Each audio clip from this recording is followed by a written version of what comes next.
그리고 인간 마일리지 이건 뭔 말입니까? 퇴직자가 이런 거 여러 군데서 이런 일은 있는 것 같아요. 그러게. 네. 예, 지금 뭐 어떤 특정인을 얘기하는 것이 아니라 지금 우리 해상풍력에 있어서 담당했던 사람이 해외 레이더 관련된 곳을 취직한다든지 이런 것들은 조금 문제가 있는 것 같습니다. 네. 그 부분이 사실 뭐 우리가 아니 그럼 그 거꾸로 네. 꼭 국내 레이더 관련 업체에 취업한 경우는 아까 말씀드렸다시피 국내 레이더 업체에 취업하는 부분은 그것도 문제가 될 겁니다. 있겠지. 예. 근데 그거는 본 적이 없습니다. 아 그래요? 그거 왜 본 적이 없냐면, 국내 레이더라고 하는 부분은 이제, 작전에 관련된 부분에 있는 사람들은 일부만 배치되고 대부분 기술 파트지 않습니까? 그에 비해서 해외 레이더들은 국내 정부에 관련된 부분이 필요하기 때문에, 아무래도, 정부 요원들이 필요한 거는 해외 에이전트가 아닌가라는 생각을 많이 하고 있습니다. 해당 분야 안보협의와 보안대책을 담당했던 군 관계자가 퇴직 후에 관련해서 하는 업계 그 에이전트 이런 데서 이동하면 그건 좀 이거 뭐 규정 없어요? 그 취업 금지 그 규정에 해당되지 않는 사람이거나 또는 아까 말한 다차원적으로 접근할 경우에는 A는 해당이 되고 B 업체는 안 될 경우에 안 되는 업체에다가 취직을 대부분 하기 때문에 근데 우리는 한 몸으로 봐야 되거든요. 그래서 그렇게 접근해서 봐야 될 것 같다라는 말씀. 예를 들면 건설회사에 전혀 관계없는 사람이 취직되는 거 이상하지 않습니까? 그렇죠. 예, 그런 형태라고 보시면 됩니다. 그런데 또 답안지를 먼저 써놓는 거 네. 어떻게 그런 일이 있죠? 공식 요청서가 발행되기도 네. 전에 이제 그거는 이제 뭐 수사기관에서 한 번 더 리뷰를 할 거로 보고요. 지금 알려진 바로는 이제 그 해외 레이더 업체에서 완화된 성능들이 사전에 자기들이 다 협조했다라고 떠벌리고 다니면서 그런 얘기를 하고 예, 다니니까. 사업자들에게 자기는 군하고 되게 친합니다. 친밀도를 강조하면서 하는 행위들을 얘기합니다. 그게 미국 그 GAO에서 했던 그런 관계에 대한 사기 유형 중에 하나이기 때문에 그런 부분들도 사실은 어떻게 보면 군이 조금 이렇게 좀 한번 면밀히 봐야 되지 않습니까? 라는 부분입니다. 그러니까 군이 관련했는지 안 했는지는 저는 알 길이 없습니다. 그건 수사 통해서 알려져야 되는 것 같고요. 대신에 그렇게 떠벌리고 다니는 사람들에게 현혹되는 민간 사업자들도 잘못됐다 보진 않습니다. 그 얘기는 그만큼 군과 민간 사업자의 소통이 없다 보니까 그런 자들이 생기는 겁니다. 소통이 원활하거나 또는 대화가 원활하거나 또는 의사결정이 한 사람한테 이루어지는 게 아니라 다 차원적으로 지난주에 얘기했듯이 위원회나 또는 기술자나 다 같이 모여서 해결을 했다면 그런 자들이 생기지 않겠죠. 근데 그런 사람들이 생길 수밖에 없는 이유는 소통의 채널에 문제가 있거나 또는 소통 방식이나 문화에 문제가 있지 않을까라는 걸 한번 되짚어 봐야 되는 게 아닌가라는 생각을 지금 뭐 나누는 말씀은 어떤 특정인을 특정 예. 사안을 두고 하는 얘기는 아니고 예, 아닙니다. 일반적으로 예, 상상할 예, 수 예. 있는 그렇죠. 뭐 이게 잘못된 예. 관행을 얘기를 한번 하는 상상해 거죠. 보는 네. 거죠. 또 짬짬이 수익이라는 것도 있을 수 있죠. 그렇죠. 짬짬이 수익 예. 계약. 예. 네, 그 짬짬이 수요 얘기가 뭐냐면은 우리가 흔히들 옛날에 방산 비리의 형태를 좀 설명을 드리면 옛날에 이제 뭐 어떤 특정 사업을 하면 관련했던 분들이 좀 억울할 수 있어서 제가 특정 사업을 얘기를 하지 않겠습니다. 옛날에 방산 비리 형태를 보면 어떤 무기 체계를 도입할 때 A라는 그러니까 소요 검증을 할 때도 A라는 연구기관에 맡겨서 그 결과를 내고 또 그러니까 문제점이 있다 없다를 판단하는 것도 A 기관에 맡기고 두 번째 대안에 관련된 것도 똑같이 A 기관에 맡기고 그 다음에 비용 검토도 A 기관에 맡기고 근데 그 A 기관이 에이전트하고 관련돼 있다면 이건 문제가 되는 거죠. 예. 지금 그런 현상들이 해상풍력에 생기고 있다는 거죠. 예. 그거는 정말 위험한 거고 우리 옛날에 방산 비리 형태 그대로 가지고 있는 거다. 그런 패턴이 그대로 지금 구조화되어 있는데 그 구조 속에서 옛날에는 찾기 쉬웠던 게 뭐냐면 군 관련자가 있거든요. 근데 이거는 다차원적으로 접근하다 보니까 누구지? 추적에 가다 보면 네, 추적에 하다 보면 시간을 두고 추적하면 언젠가는 잡히겠죠. 근데 그런 패턴들을 자세히 보면 방산 비리에서 미국도 걱정했던 그 부분의 형태라는 거를 우리 현역이나 또는 관련된 정부기관에 계신 분들이 인지했으면 좋겠다는 마음을 가지고 있습니다. 그리고 A와 B가 있어. 네. 근데 똑같은 통신을 하는데 A한테는 답을 안 해. 네. 엄청 바빠요. 훈련이 지금 엄청나게 지금 세요. 정신이 없어요. B는 소통을 해 계속. 이건 뭐 많이 알고 많이 내놓고 보여주지. 도와주는 거잖아. B는 이해도 그런 방법도 되는 있죠. 얘기죠. 예, 그거가 이제, 아까 말해 그렇게 소통을 한다라고 떠벌리고 다니는 자들이 있습니다. 예. 그런 자들을 식별해서 한번 조사를 해볼 필요가 있다.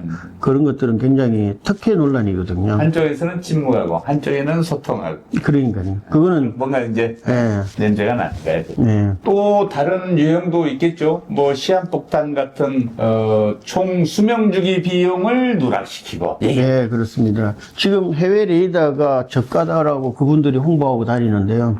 제가 이제 늘 얘기하는 거는 모든 무기 체계는 총 수명 주기로 보셔야 됩니다. 라고 많이 얘기합니다. 그러니까 해외 레이더들은 어떤 문제가 있냐면, 지금 군수용과 민수용을 봤을 때, 군수용을 갖고 오면 대신해서 민수용을 쓰면 효율적입니다. 라고 하는 논리가 있습니다. 그 논리가 효율적인 데는 대부분 어떤 논리를 가지고 있는 데냐면, 소프트웨어라든지 또는 OS2를 갖고 있는 데라든지 이런 것들은 우리 대표적인 케이스가 미국 체계의 E2라는 체계인데요. E2 체계를 소프트웨어 업그레이드라든지 이거를 민수용으로 안 쓰고 군수용으로 쓰다 보니까 이거 뭐 30년마다 이렇게 하는 거 기술이 진부화돼서 성능도 떨어지고 그러다 보니까 민수용으로 자주 갈자라는 개념으로 들어갔습니다.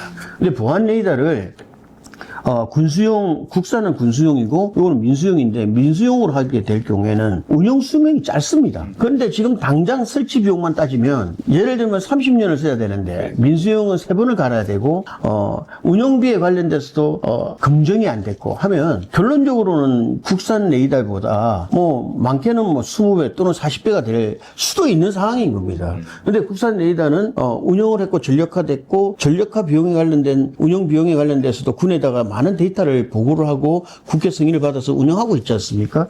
그 선을 지방정부나 또는 민간업체에게다가는 많이 요구할 수도 없고 그 수준을 유지할 거라 보거든요. 그러면 사업자가 변동성 없이 운영되는데 근데 지금 판단은 당장 설치 비용만 가지고 주장을 하는 사람들이 있습니다. 근데 그 설치 비용만 가지고 주장하는 사람들은 두 가지가 있겠죠. 꼭 그 장비를 써야 된다라고 말을 만들기 위해서 대외 홍보용으로 쓰든가 아니면 당장 그 돈만 투입하고 나머지 돈은 다른 사람한테 떠넘기기식을 하고자 하는 사업자일 가능성이 있습니다.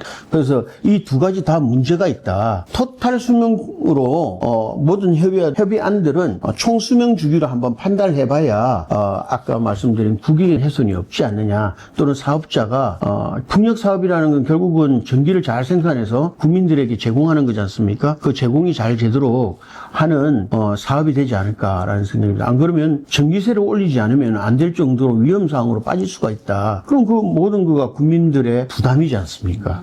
네, 그 부분들을 한번 짚어봤으면 좋겠다는 생각을 하고 있습니다. 그러니까 뭔가 이게 군수 조달 사업 분야에서 있을 수 있는 이제 비리죠. 사실. 유형 네. 몇 가지를 말씀해 주셨는데 아까 말씀 들어보니까 좀 충격적이긴 해요. 예를 들어서 필수적인 그 피하 식별 장치를 갑자기 요구 성능 조건에서 완화해 버린다든가 이러면 치명적인 거 아니에요? 네. 피하 식별 장치라는 게 IF가 뭐예요? 네, 그게 뭐냐면 네. 피하 식별 장비라는 게 IFF는 Identification Friendly or Foe라고 해서 적이냐 아니냐를 판단하는 장비입니다. 본인지 아군인지 구별하는. 똑같은 물체가 잡혔어요 레이더에. 네. 잡히면 뭐해? 이게 아군이면은 그냥 안전하게 그렇죠. 유도하고 네, 적이면은 쏴야 될 거 아니에요. 그 구별 장치가 구별을 없다는. 안 되는 거 아니에요? 예, 그렇습니다. 네. 피하 식별 장비가 완화된다는 것은 마치 초병이 암고를 알려주지 않고 초병을 보내는 거랑 같습니다. 그러면 이제 흔히들 혹자들은 그런 얘기를 합니다. 피하 식별 장비가 되는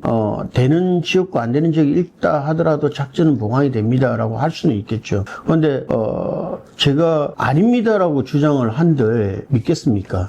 근데 제가 반대로 묻고 싶습니다. 해상풍력 보안 레이더 중에 피하 식별이 빠진 사례가 있습니까? 라고 했을 때 전 세계적으로 없습니다. 우리같이 안보가 위중한 곳에 있는데 폴란드도 피하 식별을 반드시 하도록 돼 있고요. 군수품으로 하도록 돼 있는데 우리나라는 민수품에다가 피하 식별을 만약에 달지 않는 장비가 들어온다는 것은 전 세계에서 적용하지 않는 유일한 사례에서 가장 안보에 위중한 곳에 그렇게 됐다라고 보시면 됩니다. 그러니까 지금 뭐 진행되는 사업 중에 그런 게 좀 있다는 말씀을 지금 은근히 하고 계시네요. 예, 거기 떠도는 그 얘기들이 다 표면으로 올라오고 있다는 얘기입니다. 예. 이게 뭐 시력이 아무리 좋으면 뭐하겠어요. 생명이면은 안 되지. 네, 그렇습니다. 그리고 우리나라가 같은 나라에서 그 적군인지 아군인지 구별이 잘 안 되면은 그 5인 사격이 날 수도 있는 거 아니에요? 예, 그래도 가장 피해는 그 5인 사격일 수 있고요. 합동작전을 하는데, 우리 이제 합동작전을 할 때, 그 고도별로 또는 위치별로 화력권을 가지고 있는 부대들이 있습니다. 그 부대들이 그 피하 식별을 갖추고 있는 레이더를 다 가지고 있는 게 아니라 그 사람들이 준 자료만 봅니다. 그랬을 때 5인 사격의 가능성은 상당히 있기 때문에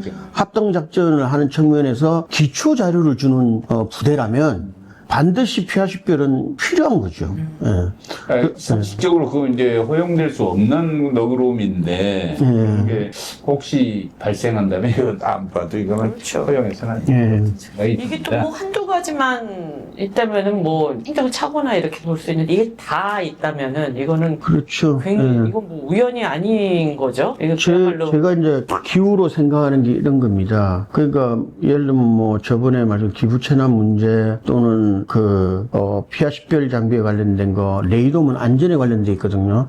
해군에서 정비하다가 사람이 죽어나가는 그런 사례도 있는 그 레이더문을 뺀다든지, 그거는 민간이 운영하든 안 하든 군의 의무라고 생각합니다. 국민의 안전에 관련된 부분은 그래도 보강해서 오세요라고 하는 게 알고 있는 사람 또는 전문가 또는 군에서 요구하는 내용들의 기본 상식이라고 봅니다. 군인들은 죽어나기 때문에 군인은 레이더는 필요한데 민간에서 운영한 건 필요 없습니다 얘기하는 거는 그거는 어부성설이 될 수도 있죠. 누구나 다 아는 상식은 민간 자본가들은 돈을 줄이는 게 우선이겠죠. 안전보다는. 그런 거를 유의할 수 있는 기회를 주는 거거든요. 그래서 그런 거는 옳지가 않다. 근데 이런 것들이 한두 가지 아니고 계속 일어나는 거는 어쩌면은 단단한 사기 조직이 관여했거나 또는 단단한 뭐 여러 가지 사항들이 조금 있지 않을까라는 의구심은 들지만, 그거는 권한을 가지고 있는 기관에서 좀 심층적으로 조사를 해서 국민들의 의혹, 대부분의 사람들은 이상한데 하지만 말을 못하고 있거든요. 이상한데 하지만 누구에게 얘기할지도 모르겠고 국방은 잘 모르겠고 좀 이상하지 않습니까? 라고 하는 그런 의혹들이 불씨가 돼서 군을 신뢰하지 않는 그런 현상이 나타날까봐 지금이라도 조사를 하셔서 개선을 해 주셨으면 하는 마음입니다. 네. 오늘 나눈 말씀은 어떤 특정 사업자나 어떤 특정 분야를 반드시 이제 염두에 두고 드린 말씀은 아닙니다. 일반적으로 우리 방산, 그 군수, 물품 이런 분야에서 이렇게 이제 고려 요소가 좀 있다 이런 의미에서 드린 말씀이고, 이제 거기에다 이제 지난 시간에 말씀드린 해상 풍력 얘기를 약간 더 씌워봤는데 앞으로 이제 정말 그 깨끗하고 석연한 이런 이제 우리 방산 분야 또 우리 분수물자 도입 사업 이런 분야의 깨끗함이 국민들 앞에 잘 이렇게 어필되고 도움을 받았으면 좋겠습니다. 네, 저는 그런 믿음은 있습니다. 현재 국가에 종사하는 군인들, 그다음에 방사청에서 근무하고 있는 모든 직원분들, 그다음에 국방부에 계신 모든 공무원분들은 국가를 위해서 다 종사를 한다. 근데 종사를 하시는 거를 넘어서서 이제는 사기는 행정 사기를 당하시면 안 된다. 마음이 아무리 순결하더라도 사기를 당하면 비난받을 수밖에 없는 공직이 계시다 보니까 억울한 일을 당할 수밖에 없지 않습니까? 근데 민간 분야에 계신 분들은 참 머리 좋은 분들이 많이 계시잖아요. 그분들이 이용돼서 그런 행위를 했을 때 한번 우리가 그거를 다 답습하기는 어렵지만 그 행위에 관련돼서 분석했던 미국 자료라든지 기타 자료들을 한번 찾아보시면 그 패턴에 대해서 좀 알 수가 있을 것 같다라는 좀 제언을 드립니다. 예.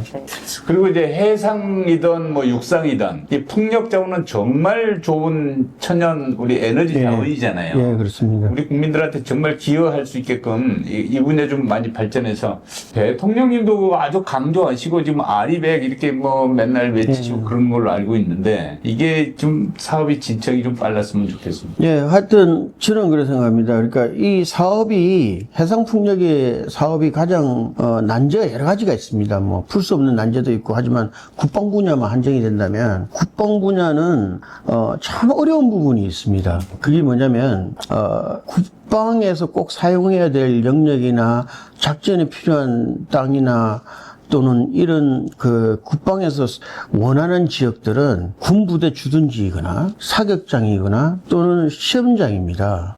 그 부분에 대해서 주민들이 굉장히 불편해하고 어려움을 겪고 그에 대한 불만이 많은데 해상풍력은 지금 사업 구조상 주민들하고 같이 하는 우리 햇빛 기금이라든지 이런 것처럼 풍력기금을 통해서 주민들한테 돌아가는데 국방부 때문에 또 못 살게 됐느냐. 국방부 때문에 우리는 정말 어렵다. 사격장도 내줘서 소음 문제도 있고 근데 우리 해상풍력도 못하게 되느냐라는 불만들을 도출시키는 그런 상황입니다. 그 상황에 관련돼서 제일 어려운 분들이 국방부 담당자도 아니고요. 사실은 지역 주둔 부대장들은 그 부분에 대해서 굉장히 어려움을 겪습니다. 단순하게 국방의 어떤 부분을 해소해야 되겠습니다라는 차원을 넘어서 우리 국방부가 그 부분도 한번 고려해야 될 것 같습니다.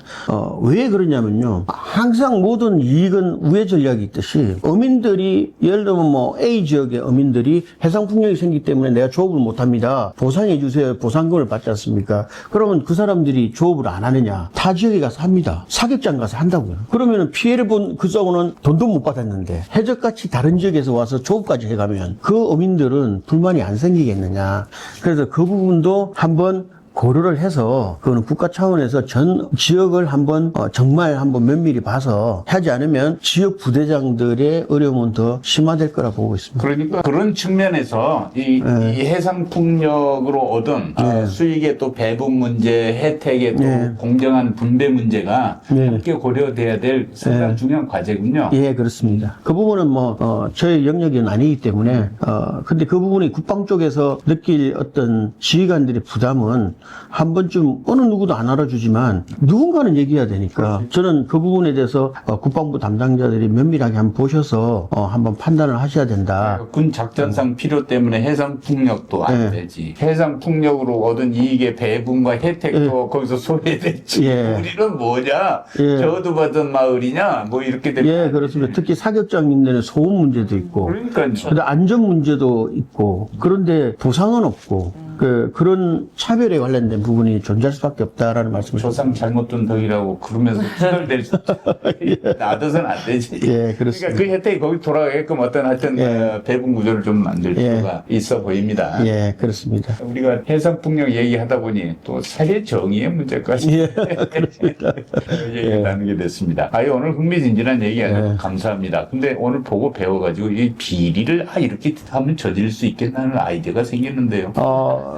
저는 그래서 비리를 막 찾아서 이거보다는, 국방 종사자들이 이런 형태에 대해서 자기도 모르는 사이에 국익을 훼손하는 행정이 안 되도록 한번 짚어봐달라는 이거 말씀. 우리 잘못하면 이런 방법을 가르쳐준 꼴이 됐어 지금. 뭐 그럴 수도 있지만 벌써 그런 방면에 있는 분들은 다 알고 있는 얘기고 정부의 사이드에서는 모르고 계시니까 나만 모르고 있어. 한번 보시면 좋을 것 이런 같습니다. 방법을 쓰면 절대 안 된다는 거를 이제 깨달으시겠죠.